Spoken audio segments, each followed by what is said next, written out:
What's up, everybody? Matt Gajewski here, back again talking college football. It's week 2. I'm pumped to bring back the Greasy Games episode, everything G5, what you need to know in these smaller conferences, G5 versus FBS, some of the blowouts, games I know you'll be watching in your quad box regardless. If you like this content, please consider subscribing and leaving a like. Those things help a small channel like this immensely, and I can't thank you if you've done that, so thank you very much. And if you have feedback, leave it in the comments. Or a lot of these games were request games for future weeks. It helps a lot. Probably going to try to test out a live video, I think, on Saturday morning. My internet's not great, but I need to get that going. I'd like to do these live at some point. Last thing, if you or somebody knows a gambling problem, please call or text 1-800-GAMBLER. All right, enough housekeeping. Let's dive right in.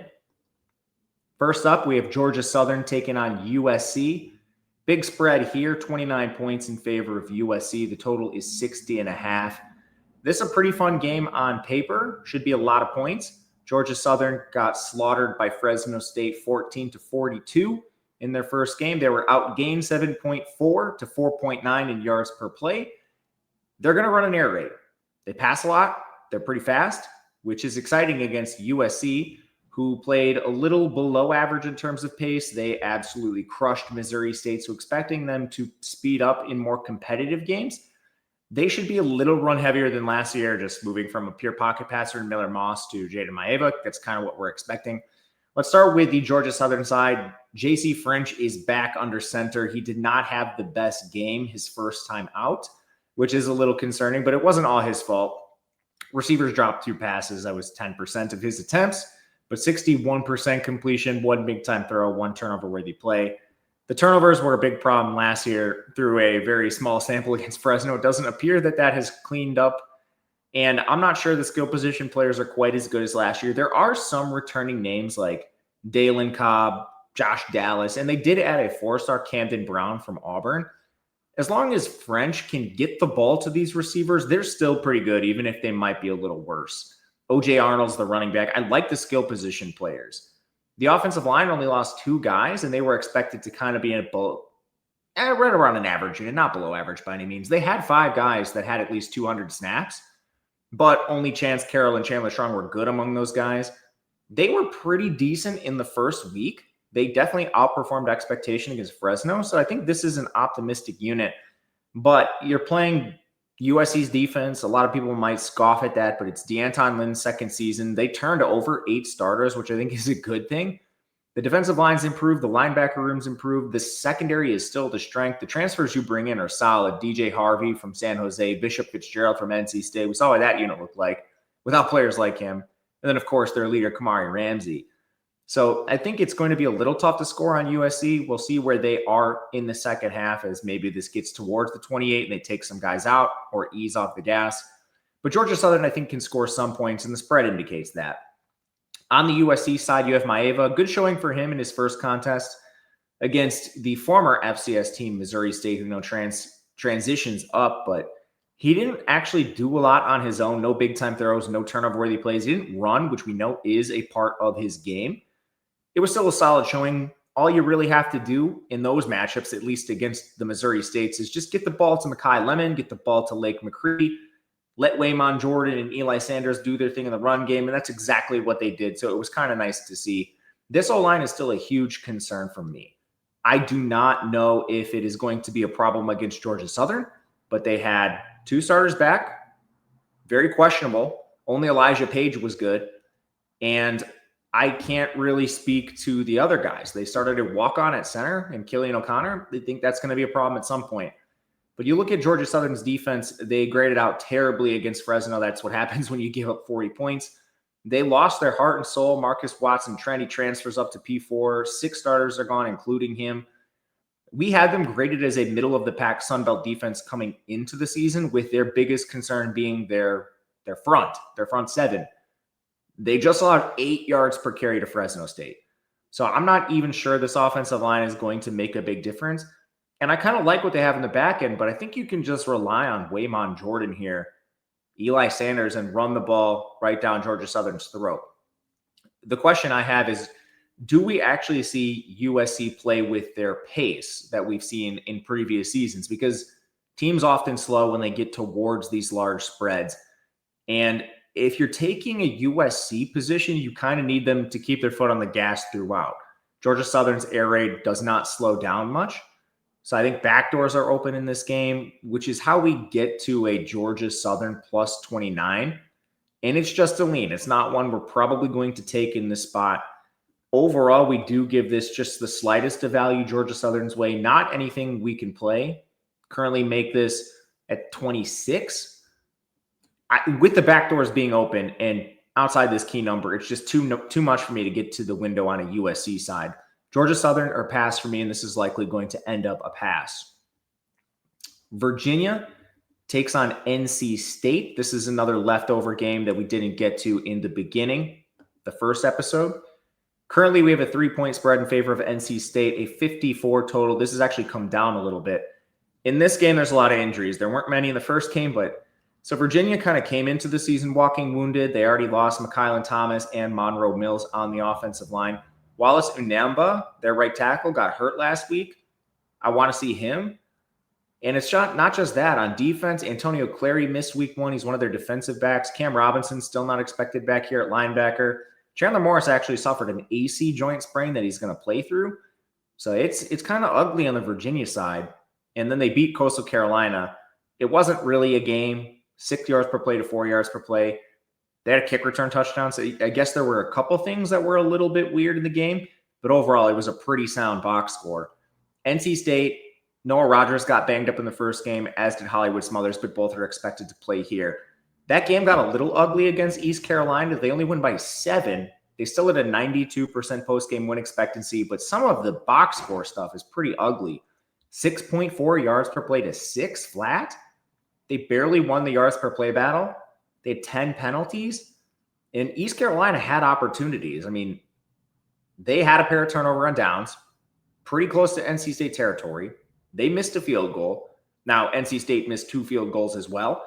So it was sort of ugly all around. But in this game, Chandler Morris, I do think he has an edge over CJ Bailey right now just with experience. And we saw him play well in their first game. 9.8 yards per attempt, 70% completion. He did have 2 turnover-worthy plays, and I'm now a little bit nervous with the AC joint sprain. Even if it's not on your throwing shoulder, like you get hit in there, you're probably coming out of the game if it's a weird hit or something like that. So that's a bit concerning to me. His skill players are decent. They're a little banged up, as we mentioned, but Cam Ross did go for 124 yards. Trell Harris was pretty good in week 1, too. I want to see them against better competition because these are G5 transfers. The one thing that kind of surprised me is they used a lot of 12 personnel with Twitty and Enos, which I wasn't really expecting, and maybe that changes here. Obviously, when you beat Coastal Carolina by 40 points, you can kind of do those things. But the run game didn't give them a ton. I thought they might be a little better. They still use that gross committee. Their O-line definitely has concerns with all the injuries. They had 3 starters, but we mentioned all of the injuries. Boley and Jossie were pretty good in week 1, but Drake Metcalf, he was a concern. He's been all over the place, Stanford, UCF. They're just starting guys we didn't expect them to start. I think they're going to be a middling offensive line, whereas in the beginning of the year before the injuries, we had them projected as above average. That could be a problem because NC State's best unit is up front. The defensive line was pretty decent. Brandon Cleveland's good inside. Travali Price is a good edge rusher. Their linebackers are experienced. It's the secondary that's the huge problem. They just allowed 8.5 yards per attempt to Caden Hauser. They're starting really low-level guys like Jamel Johnson from Temple, J.J. Johnson from Georgia State. If we can have protection for Chandler Morris, he should throw right over this secondary. I think we just saw a worse team do this, so I think they can do it as long as they're protected. For NC State, their offense, CJ Bailey, he looked good for most of the game. 71% completion, 9.4 yards per attempt, but as is the case with CJ Bailey, at least last year, we get the turnover-worthy plays. He had a bad interception in the last game. He only took 1 sack, which was pretty good. He definitely improved his sack percentage on a small sample. At least it's a tick forward for him. His skill position players, I think, are pretty good. Hollywood Smothers, he did get banged up in the game, but 4 catches for him. He sort of grinded his way to 76 yards. Wesley Grimes was solid. Teddy Hoffman, their freshman, was not expecting him to play 93 yards. And he didn't even have a full complement of snaps. That's probably going to increase. Then, of course, Justin Jolie, 27 yards, but made some key catches for first downs. They have good skill position players, probably better than what Virginia has. The offensive line for NC State is a concern for me. They lost 3 starters. They do have 2 good ones back in Jacarius Peak and Anthony Carter Jr. But your transfers like Jalen Grant started from Purdue, Teague Anderson from Utah State, these are downgrades. The O-line is about equal to me, maybe a slight edge Virginia's direction. But then you look at the Virginia defense. I mean, 5 starters are back, but Cam Robinson's hurt, so more like 4. Secondary started some pretty weird guys. You know, we mentioned Clary's hurt. They didn't have Keenan Johnson, who was a big transfer for them. They started a Morgan State transfer. They started an Army transfer. This secondary could be a problem. The defensive line is all transfers. Most of them are actually of a decent level. And if healthy, they could be much better. I just don't have a lot of confidence in some of these secondary transfers. So I think NC State can probably throw the ball over the top of them too. One thing that shocked me, NC State played a little faster than I thought, and we know Virginia is going to be around average to above average in pace. We actually make this game outside the 54, and I bet a 55. I took 2 bad lines this week. We're going to talk about another one later. This is the first one. You can find under the key number of 55. 54 is out there, widely available. I think this is a number that you can still play.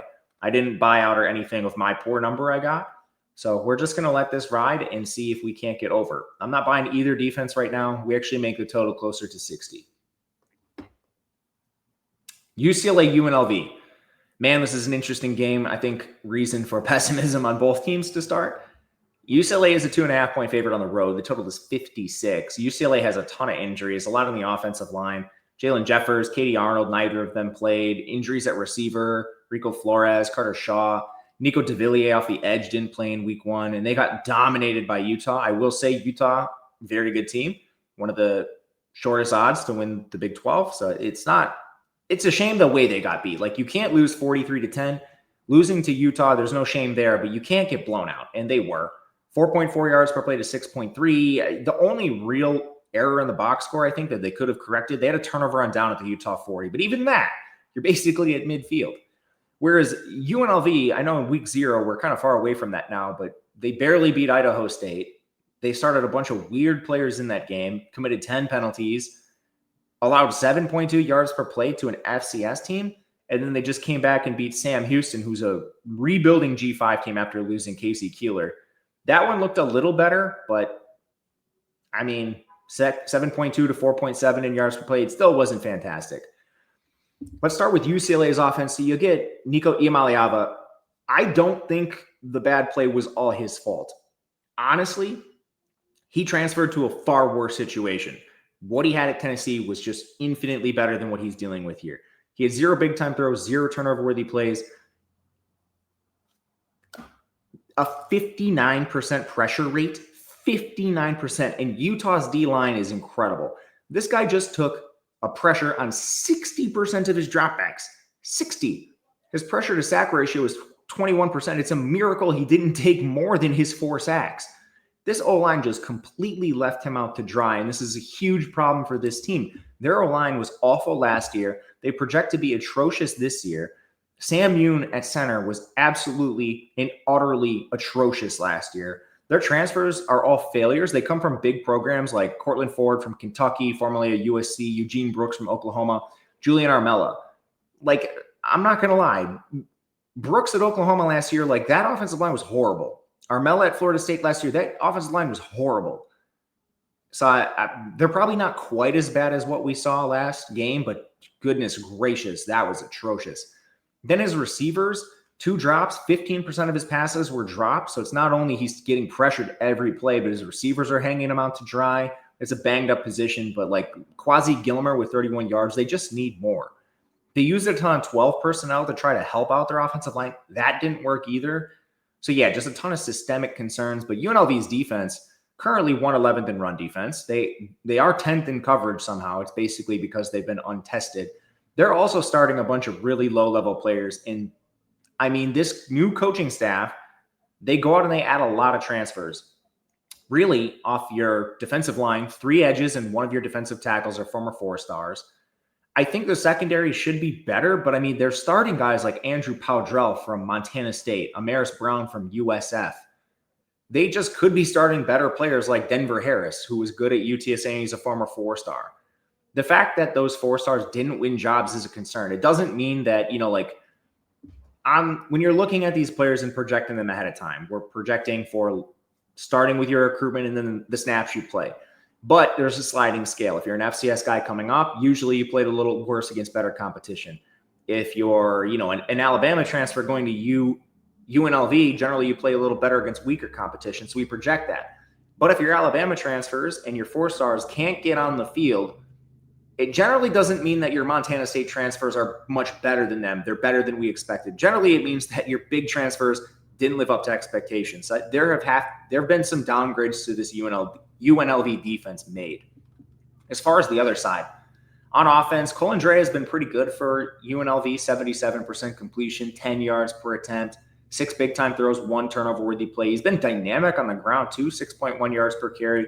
His pressure rate's also not good. It's at 37%. That's nearly half of what Iamaleava faced. But I think this O-line is probably a work in progress, too. They lost every starter. Early returns have been decent at best. They're starting Will Thomas at left tackle. I didn't even have him projected in the 2-deep to start the season. They're starting a Chattanooga transfer. Like they just got better transfers than what they're putting on the field. So it's really a question of what is going on there. I think the skill position players have been pretty good. Jaden Thomas is at 11.2 yards per carry, largely because of competition. And then the receivers like Jaden Bradley's been good. JoJo Earl's been stepping up. Marquise Gums, this is more his speed after failed in the SEC. So they have good position players. For Colandrea, just the O-line, I think, is still a problem. For the UCLA defense, this unit had an absolutely atrocious showing, and it kind of makes sense. They lost a lot, including like Carson Schlesinger. I thought they were going to be a little better off the edge too, but they're starting like Jacob Busick from Navy. Anthony Jones generated no pressures. The interior is only a little bit better, and it was a huge rotation. Linebackers completely depleted. Your replacement for guys like Schlesinger was Isaiah Chisholm from Oregon State, who was just average at Oregon State. The secondary is entirely transfers outside of Kanye Clark. They allowed 8.2 yards per attempt to Utah and 5.4 yards per carry. I don't think UNLV is Utah, but I do think they're going to give up theirs in this game. As far as what we're looking at in the game, I prefer UNLV at home plus a 2.5. I think there's a chance of 3 breaks, so this is not one we have played yet. I also think you can't bet an over. This is something that we're looking to, and it's largely, 1, because these defenses have significant concerns. 2, I think the offenses can both move the ball. Firstly, on the UCLA side, if they can just get any protection or help, this UNLV defense is allowing a lot more production to far worse offenses than UCLA. And then conversely, I think UNLV has no problem moving the ball against this UCLA team. And lastly, UCLA played much faster in pace than we expected. Thought they were going to be around average. They came in 3rd. UNLV is around average in pace right now, a little below. I think they might speed up in more competitive games. So we're looking towards an over. I could be talked into the UNLV side. I'm going to try to get a 3 if it comes. Vanderbilt, Virginia Tech. I'm really excited for this game. Might be my favorite game of the entire slate. And currently we're sitting at Virginia Tech -2 at home, 47.5. Not really any major injuries. They're kind of swapping out Terry and Stewart for Braden Bennett. Not that he was involved anyway. So running back should be a little better for Virginia Tech. But overall, they're a healthier team. Vanderbilt's pretty healthy themselves. They had a couple guys banged up that I think are going to play. Watch the receiver room. But we'll see on that. Vanderbilt beat up on Charleston Southern. There was nothing in the box score that suggested otherwise.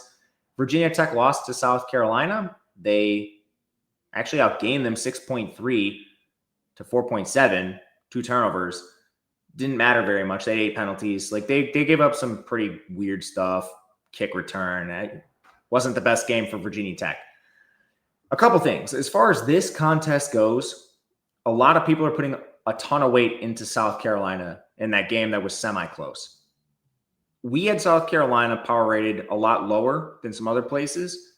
We bet the under on South Carolina's win total. I think a positive showing against South Carolina means something, but I'm not trying to put too much weight in this. We had Vanderbilt power rated pretty close to Virginia Tech to begin the year, and this is a team that got to beat up on a cupcake FCS team, whereas Virginia Tech is now on a short week. Yes, they're playing at home. That needs to be considered, but that's kind of your environmental stuff. Diego Pavia has been an absolute wizard for this team, and it didn't look any different against Charleston Southern. Don't think it looks different here. It's a very tricky offense to prepare for. The skill position players are pretty good and maybe are improved. Eli Stowers is back, came right in with 86 yards. Cedric Alexander, 6.9 yards per carry. If they can get anything out of the run game, that would be positive.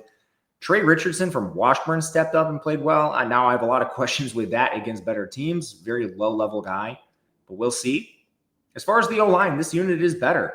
They have a lot of players back, 3 who have started games, but their transfers are all from solid levels of competition. So this O-line was a huge problem last year. They lost 4 guys, but injuries allowed 3 to get experience, plus your transfers from good competition. They're going to be better. Then Virginia Tech on defense. I mean, this unit lost 9 starters. A lot of them are on Power 4 teams. Like we just saw Mansour Delane balling out for LSU. They allowed 11 yards per attempt to Lenore Sellers. And I'm not the biggest Lenore Sellers passer. He makes his bones in the run game. They played 8 guys in the secondary with at least 20 snaps. They're rotating. I'm not sure they have this figured out. The unit was a mess. The linebacker position did return a couple starters, and the D-line looks like it could be a strength, but still, they're starting Ben Bell from Texas State and Cody Hoosman from North Dakota State. It leaves a little bit to be desired. That's all I'll say. I think Pavia can move the ball in this game. On the Virginia Tech side, Drones had a little bit of a rough showing. It was kind of the classic Drones experience. He makes like 4 amazing throws and then his 2 turnover-worthy plays. It's kind of what you get with him. It's the roller coaster. But Virginia Tech's receivers didn't do him a lot of favors. 3 drops, 17% of his passes. He did take 2 sacks, and the pressure rate was 45%. Now, on that, let's just quickly talk about the defense for Vanderbilt and South Carolina. That South Carolina defense lost a ton in the secondary, on the edge. Yeah, they still have Stewart, who's a monster, but 44% pressure. Are you kidding me? We thought this Virginia Tech O-line was going to be better. They had 3 starters back, and they have a new O-line coach. The guys they started. So you go out and you have 3 guys that started that played somewhere between 160 and 350 snaps last year. 2 of them were awful. Garrett and Ghanem were both awful last year. They started Montavious Cunningham's a G5 transfer previously. Kyle Altuner, he's a West Virginia transfer with no experience. Outside of Rymack, like this O-line did not have a lot of experience. It was kind of just a bet on the new O-line coach from West Virginia, and it didn't go well. So then you face Vanderbilt's defense. I think this unit is going to be better. They had 3 starters gone, so you bring a lot back. Some of them were hurt. You have some decent transfers too, like Keanu Coate comes in from Bama on the defensive line. He's a 4-star. Mason Nelson was a productive player in the MAC. They're a lot better across the board. So I'm a little bit suspect on this Virginia Tech offense just in general. The skill players did show out pretty well, and they could be getting an upgrade with Terry and Stewart back. They have Donovan Green, Aiden Green, both of them played well. They didn't even get anything out of their tight end, Gosnell, who's generally a reliable guy. So the one question I have is they still didn't play any of their 4-star receivers. Like, at what point do we need to get a 4-star on the field for this team? I don't know. But all this to say, I think people are anointing Virginia Tech the team after a semi-close loss to a South Carolina team that's not that impressive to me. I'm just not there yet. It's Vanderbilt or pass. Virginia Tech is taking some money, so maybe we can get a Vanderbilt +3. That's where I would fire on this game. Texas State, UTSA. Really fun game here, maybe the best game. G5 on G5. Right now, UTSA is a 3.5-point favorite. The total is 64 points. Texas State had a couple injuries. Tyron Smith didn't play. Ty Mims didn't play. 2 receivers I thought would be contributors. Trez Moore didn't play either in the defensive backfield.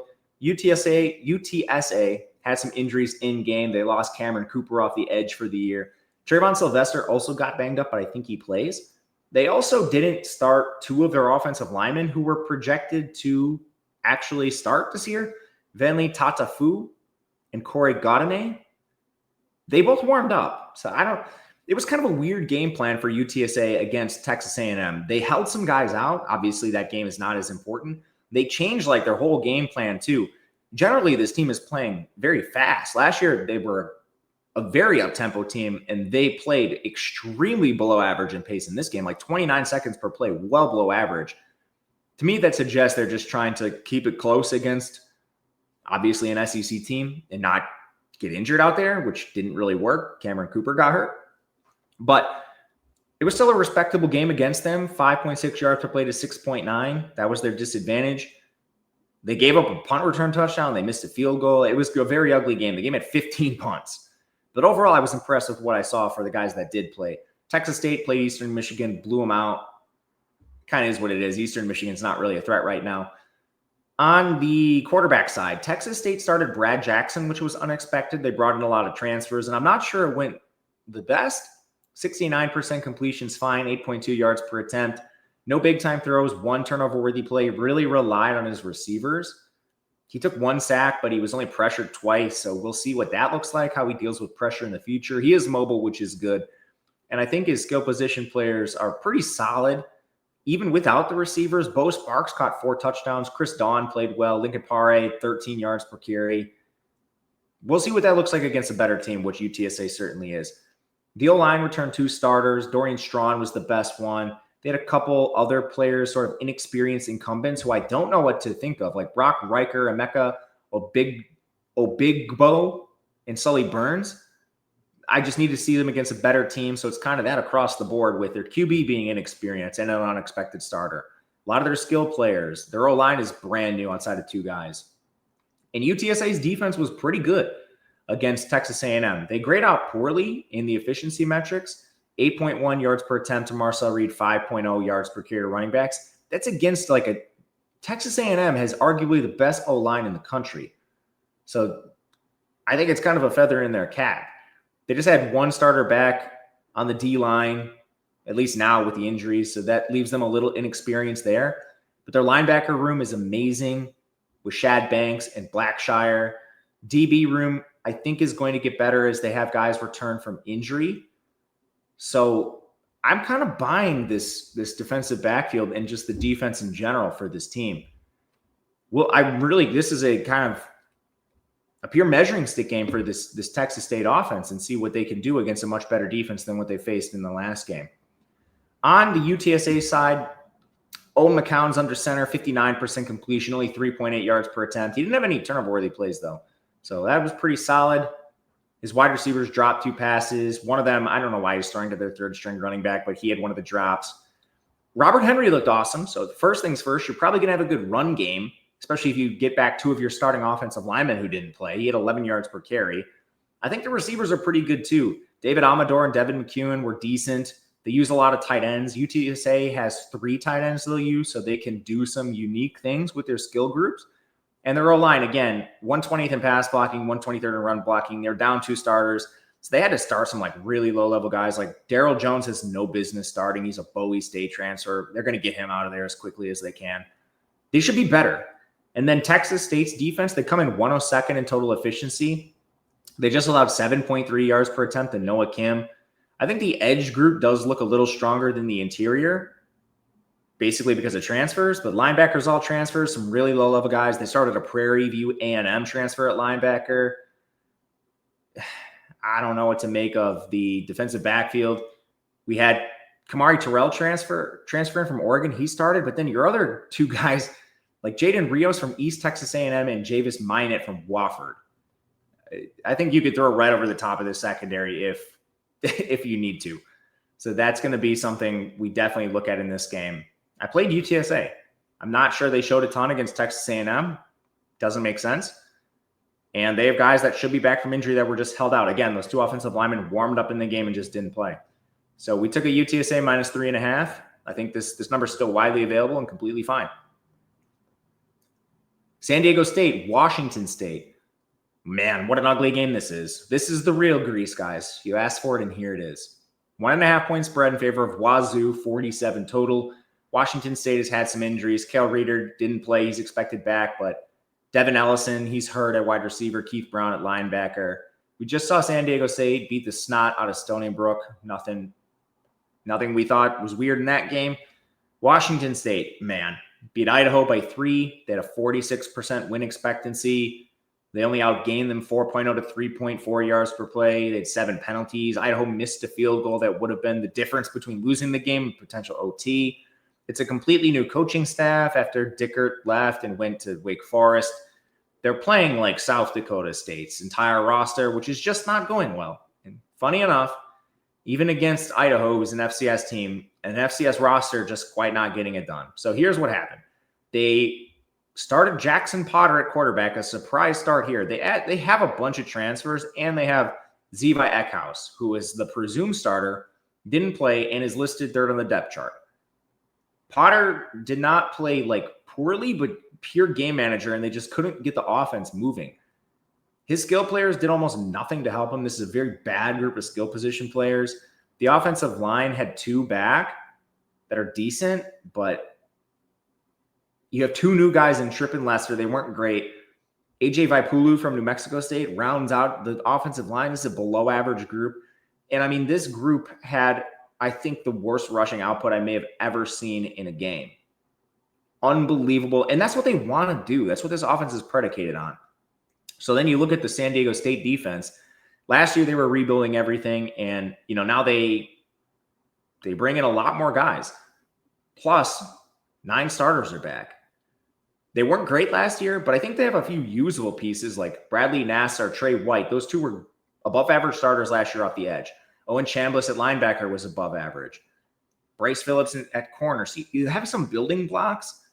The front seven's better than the secondary, and that's exactly what Washington State wants to do, is just run the ball straight into the back of their offensive line, which isn't very good. So it's kind of a good stylistic matchup for this team, San Diego State, that is, at least defensively.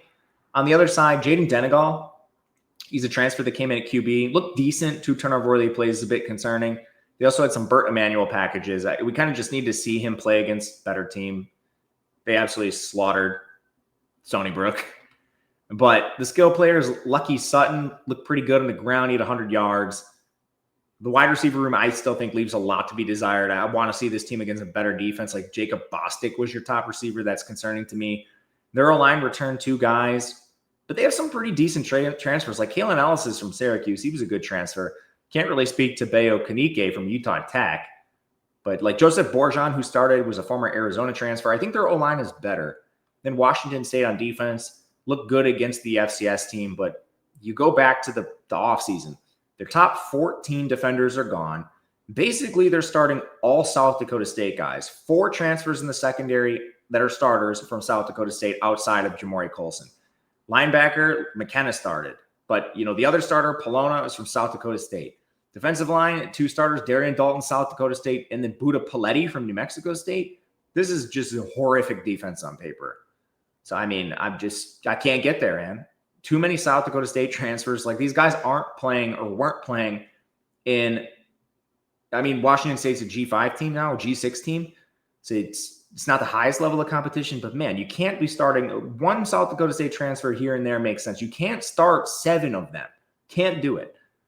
As far as this game goes, we do lean towards an over, largely because of the pace in the game. It's up to 47.5 now. This opened at 45, so we did miss the best number. But San Diego State, under their new regime that came in last year, playing much, much faster. Washington State, early returns suggest they're going to be around average in pace, probably a little slower. But the defense is such a concern here that I think you can still get away with this. Overall, we're going to be playing in over, potentially, something we're just going to wait and see, trying to look at a few injuries in this game and see where this comes in. But you can find this really anywhere between 45 and 47 right now. No real consensus on the total. So obviously, if you want an over, take the best number. Tulsa, New Mexico State, really fun game. Couple teams with some, at least, change. Tulsa's a new staff. New Mexico State, kind of a disaster. No real injuries. Zion Steptoe didn't play for Tulsa as a receiver. They beat Abilene Christian 35-7, outgained them 6.6 to 4.4 in yards per play. But it was kind of noisy. Abilene Christian drove to the goal line twice and came away with 0 points.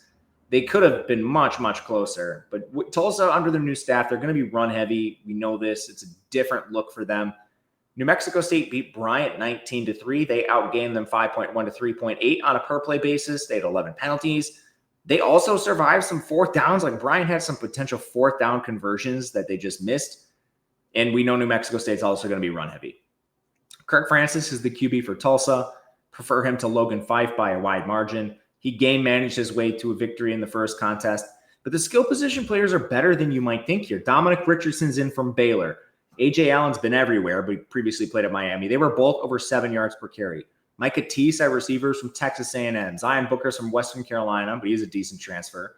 Mekhi Miller's from Missouri at receiver. Your tight end is Brody Foley from Indiana. Like, they went out and got a lot of P4 guys. The skill position group is much better than you'd think. The offensive line has one starter back, Ander Aguilar, who is a P4 transfer originally too. The transfers here, I can't really condone all of them. Like Jaquan Adams is from East Tennessee State, but at least Sean Hill, NC State, Simon Wilson, Middle Tennessee, Cam East, Ole Miss, should be a good offensive line. The defense for New Mexico State, okay, they played Bryant, which they're a bad FCS team, so their efficiency metrics look great. But they only had 4 projected above-average starters coming into the season. Ipui at linebacker, Martinez at linebacker, DeCarrick Hobbs at corner, and Nick Sesson at safety. The run defense, the defensive line is a huge concern on paper. That's exactly what we saw Tulsa try to do and what they're going to try to do here. I mean, the secondary, I think, is also a concern too. We say the run defense is awful, but you could really poke holes in every single unit. I think Tulsa scores in this game. On the other side, Logan Fife had a horrific showing against Bryant, 2 turnover-worthy plays, 45% completion, took 3 sacks on a 32% pressure rate. First of all, 32% pressure against Bryant is bad. Converting that into 3 sacks, even worse. They do have good running backs. Kadarius Callaway from Cal, Dejon Stanley from Utah. The problem is I just don't think their O-line is built to put these guys in a good spot. They returned 1 starter. It was BJ Tolo. He was bad last year. They have 2 decent starters in Malik Williams from San Jose and Mekhi Lee from North Texas. We had this projected as a bottom 10 offensive line in the country coming into the season. So I'm not really putting a lot of stock. And their early returns were bad. 110th in pass blocking, 135th in run blocking against Bryant. So I don't think Fife is going to have any time to throw. His outside of running back, his receivers are atrocious. Donovan Fopple, Gavin Harris. Just pass on this. The Tulsa defense, they looked pretty decent in their first game against Abilene Christian. They returned 3 starters. Some of their transfers are good too, like Byron Turner from Florida State, Jaden Burnett from Louisiana Tech, Tim Hardiman from Arkansas State, Nakai Johnson from Pittsburgh, especially in the front. Like they should manhandle this New Mexico State offensive line. Those aren't bad transfers. Some of them are G5, but we're not talking FCS. Tulsa -4 for us. Make this outside closer to 5.5. Wish I would have gotten an early 3, but missed it. Still think the 4 is okay, even outside the key number. Western Kentucky, Toledo. Another fun game here. MAC versus Conference USA. 7-point spread in favor of Toledo, 58 total. No real major injuries in this game, just bad reporting everywhere, so it's hard to say. Western Kentucky crushed Sam Houston in the first game. Could have been worse. They had like a punt fumble. They muffed a punt. They handed Sam Houston most of their points. So now we move forward. They also beat North Alabama. It is what it is. Toledo just lost to Kentucky in a really ugly game. The score suggests that they were in it a little bit more. They only had a 3% post-game win expectancy, even outgaining Kentucky 4.8 to 4.6 yards per play. They had 3 crucial turnover on downs. 1 was at the Kentucky 4-yard line. That was basically the difference in the game. Gleason also threw an interception to his own 29, which gave Kentucky an interception. So it's kind of ugly from Toledo all around. As far as the Western Kentucky side, Maverick, McIver, 69.5% completion, 8.7 yards per attempt. He has 2 turnover-worthy plays, but he's been pretty clean. I think his skill position players are decent. Marvis Paris has been the running back, which is kind of unexpected, but Matthew Henry's been about as advertised from Western Illinois. He was one of the crown jewels of the FCS. Katie Hutchinson and Musa Berra have been pretty good too. So I think the skill guys are okay. The O-line has questions. They had 1 returning starter. So Marshall Jackson, he was good. But your transfers are really low level. 1 from Akron, 1 from Kent State, Quincy Jenkins from James Madison, 1 from UL Monroe. It's a suspect unit. And I think Toledo probably has the defense that can exploit this to some degree. They have 4 returning starters. They're all in the secondary, which first of all, against, an air raid team in Western Kentucky, that's good. And especially like Emmanuel McNeil-Warren's a stud. The front 7 is the least experienced part. And a lot of these guys like barely cleared 200 snaps last year, 300 snaps. As long as they can put together a decent front with time, and they had a fairly good showing against Kentucky. Now gave up a huge run to Dowdell, but they were getting some pressure, at least, against Calzada. And maybe that was more on him holding the ball too long because the efficiency numbers for pass rush don't look great. But I think this Toledo defense is decent at best and probably the best, the best defense Western Kentucky's faced. On the Toledo side, it was a rough performance from Gleason, but that Kentucky defense is pretty good. 57.5% completion, one big time throw, one turnover worthy play. Took 3 sacks. The pressure rate was 39%. It's a good defensive line for Kentucky, so I'm putting most of that on competition. I think the skill position players are better, but they need to get Eric Colley out of the game. He had 2 drops. There were 4 drops total. On Tucker Gleason passes, that was 15% of his pass attempts. Just can't have it. Eric Colley off the field. Play 2 tight ends. I don't care. Vander Ross is good. Rudolph is good. Holly is atrocious. At running back, Chip Trayanum really struggled, 2.9 yards per carry. His O-line also struggled, so it wasn't all on him. They were really bad run blocking. They had 3 starters back, but they did have 2 other guys with 300 snaps. The problem is, they just didn't find a replacement for their bad guys. Stephen Gales was horrifying last year. For a pretty good unit, he was easily the weakest link. They just trotted him right out there again. They're starting Cole Rhett, Carter Foodie. They were only a little better than him, so not great. Boswell's a redshirt freshman starting. I just don't know what they're doing on this unit. They really didn't address it at all this offseason. Should be a problem for them in MAC play. I don't think this is the Toledo of old. But then you look at Western Kentucky's defense. I actually think the defense is pretty good for this team. They returned 2 starters, but they had another one who was a previous starter. So all in the secondary. The front 7 is what needed to be redone. And they did do a decent amount. The transfers they bring in, Vincent Snead from Indiana, Dominic Oliver, San Diego State, Jaden Gray, Louisiana Tech. There's not that many FCS guys down in this unit. With that said, I still think it's probably their weakness if you had to pick one. And Toledo, when they can operate their offense at the highest output, is trying to do so via the run game. I think there's some value on Western Kentucky +7. The real place I'm looking in this game is over the 58. If you think the offensive lines can hold up, which generally I do in this spot, Western Kentucky, they play so fast and pass the ball so much, even against a good Toledo secondary, I think they're going to have success. Meanwhile, on the other side, Western Kentucky's defense, I think, is unproven up front.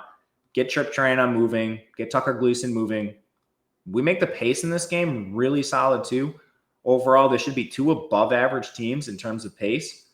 We took an over at the 58. I think I might have got a better number than that. I'm going to check on the back end. We got, for some reason, I can't find it. We have an over 58, so that's still available. But otherwise, it's Western Kentucky at the +7 or the 58 or pass. Last one before rapid fire, North Texas takes on Western Michigan. It's a 10-point spread in favor of the road team, North Texas, total of 57 points. Injuries in this game. Cole Cabana missed week 1 for Western Michigan. Landon Sides did for North Texas at receiver. He should be back, though. North Texas shut out Lamar 51-0. We know what they're doing. They're going to play fast. They're going to pass the ball a lot. Western Michigan lost to Michigan State in a fairly respectable game. They were outgained 5.3 to 3.8 in yards per play, but they had 2 turnover on downs in Michigan State territory. They also gave up a safety and missed a field goal. A lot of points left on the board for Western Michigan. Let's start at quarterback for North Texas. Drew Mestemaker, kind of the surprise starter. He did play in their bowl game, but this is a former walk-on, 75% completion, 10 yards per attempt. I just need to see it against a better team. We'll see on him. The book's not written. I think the receivers are pretty well. The RBs were bad, which is a problem, but Landon Sides, Barron Tipton, Simeon Evans from Sam Houston, and Miles Coleman are the receivers. It's not like a spicy group of pass catchers, but a lot of them are veterans and have played for a while, especially Sides. I'm semi-optimistic. The running game, I have no optimism in. Kiefer Sibley led the way. It's a nasty committee. The offensive line had 3 returning starters. They were rotating guys. Jim Toe, a big woo from Kent State. He split work with Larry Moore. Tay Yanta from Abilene Christian started. I think it's a decent but not a good O-line, and decent's kind of their ceiling. Western Michigan's defense, they looked okay at times. It's hard for me to parse, was this Western Michigan or is this just Aiden Childs can't control his turnover-worthy plays? They allowed 4.5 yards per carry, 6.5 yards per attempt. They only had 2 starters back on defense, too. A couple of rotational guys were back, and they got Nadeem Tucker from Houston, Kershawn Fisher from Nichols. They had to play a ton. They started some really low-level guys at linebacker, James Camden from Murray State. I don't know. The secondary had an Idaho State transfer. When we do our projections in the offseason and then look at week 1, comparing the two, they started 4 to 5 unexpected guys. They still played okay against Michigan State, so I'm not completely writing them off yet, but it's just a little bit confusing what they're doing out there. On the other side, Western Michigan, confusing what they did on offense too. They started Brady Jones, and man, was he bad. 44% completion, 3.9 yards per attempt. He's the JUCO transfer. Horrible game for him. Brock Lowry comes in, and he only completed 50% of his passes, but his yards per attempt was nearly 3 times that of Jones. He had 1 big-time throw, no turnover-worthy plays. Brady Jones had 4 turnover-worthy plays in half a game. Lowry was really good running the ball, too. Jones took sacks. He had negative 12 yards. Lowry, 4.8 yards per carry. Western Michigan had a 41% pressure rate, so the O-line is going to be a problem, but, Lowry runs. Lowry is an Indiana transfer, not a JUCO transfer. We just get Brady Jones out of the game. The skill players are pretty bad for this team. Buckley, he was basically at the mercy of that O-line. Let's just go there quickly. They lost 5 of their top 6. The only guy they returned was John Hofer. Adam Vandervest had some experience, but this is basically a brand new O-line, not a ton of transfers. They're just relying on youth. Western Michigan doesn't get good recruits. So this unit's going to be a problem. It was a problem for both QBs. Give me the guy that can run and evade pressure in Lowry. And how that affected the skill position players, Buckley ended up with 2.3 yards per carry at 29 rushing yards. The receivers are okay. Blake Bosma at tight end. They can use a couple of tight ends. They have multiple they can use. Balin Brooks from San Diego State and Talik Williams from Georgia are quality receivers. I would argue they're better than last year. But then they started a freshman as their wide receiver 3, Avion Chenault. I'm not sure what to make of that. Can this North Texas defense stop them? What do they have up front? They lost 8 of their top 9 defenders.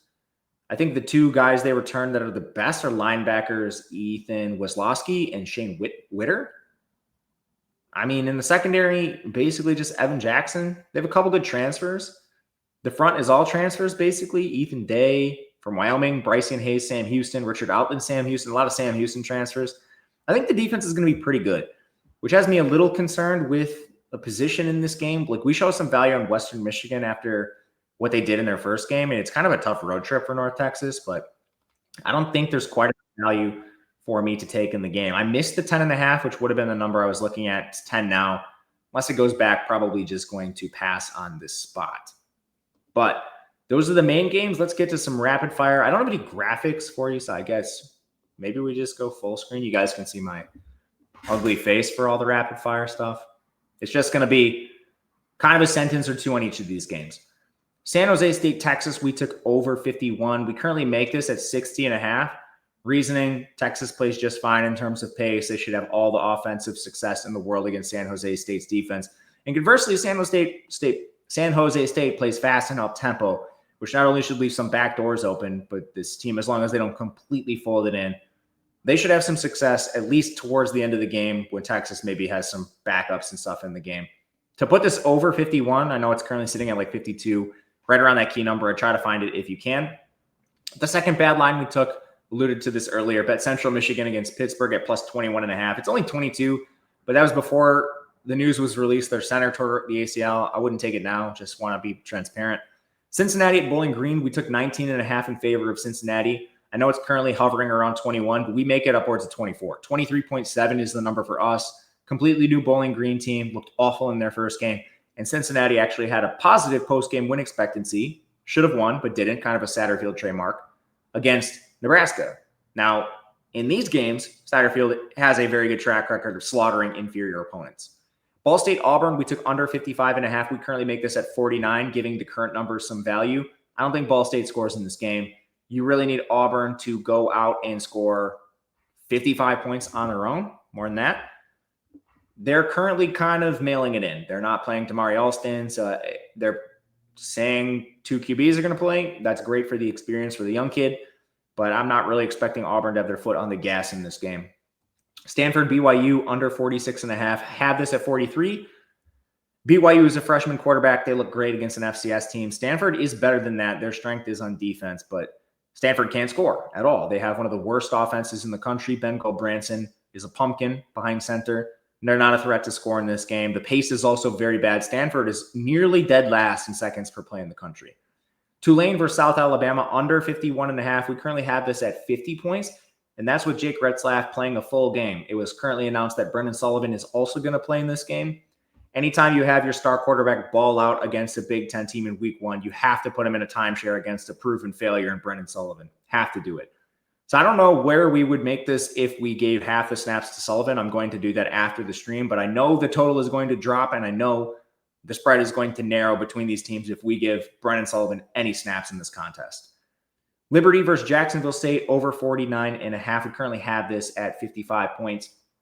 As far as pace of play goes in this game, Liberty's a little, actually both these teams played above average in pace in their first game. And Jacksonville State, despite changing coaching staffs, you lose Rich Rod, who plays at the speed of light. They were 23.7 seconds. Very surprised there. I don't think they play with that much pace, or at least it continues, but that was solid. And then you look at these two teams. Liberty should be able to score at will. Jacksonville State's defense basically lost everybody. They have one of the worst back sevens in the country, at least projected on paper. Liberty should be just fine, and honestly, I think they're kind of interesting at the -6 if you want to take a look at that. We currently have that total at 55. Sam Houston, Hawaii, over 49.5. We have this at 55 as well. People talk about Alejado being out of this game. It's not official yet. I don't think it matters. Their backup is 4-star Demarcus Davis. I think he's going to come in and be just fine. Probably not Alejado, but Sam Houston's defense is atrocious. And then conversely, on the other side, Hawaii's defense, they'll definitely leave you some windows as well. Sam Houston's running the air raid, so both teams going to be pass first, very fast. They started playing Mabry Matauer in addition to Hunter Watson and Sam Houston. So we have over 49.5 in that game, currently make it 55. The last greasy one is UAB plus 21 against Navy. I missed that hook, but first and foremost, Service Academy's laying 3 scores. That has a horrible track record of covering. Navy lost a decent amount on defense. Their offense should hum, and they're going to have all the success in the world against UAB. Fortunately, they play slow and they're very run heavy, so it's not like Navy can easily run up games to 50-plus points. And conversely, UAB upgraded a QB. UAB has already had success. That was a tight game last year. UAB put up points on a better Navy defense last year. Navy just had a lot of departures on defense this offseason. I'm not going to take an over or anything like that, but 3 scores with UAB I do think is interesting in this game. And I think that does it. I guess a couple leans teams we're sort of looking at. I'm still interested in the SMU side. It's coming down, so not really going to play anything there yet. I'm interested in Rutgers against Miami, Ohio. I'm interested in West Virginia. We'll do some extra work on that throughout the day, but I think this is shaping up to be a pretty good card overall. And that'll do it. Thank you guys for watching. If you have any feedback, leave it below. We'll be back again very soon. Going to try something live this weekend. Just need my internet connection to hold up. Hopefully it does. Till next time, good luck, everyone. We'll see you later.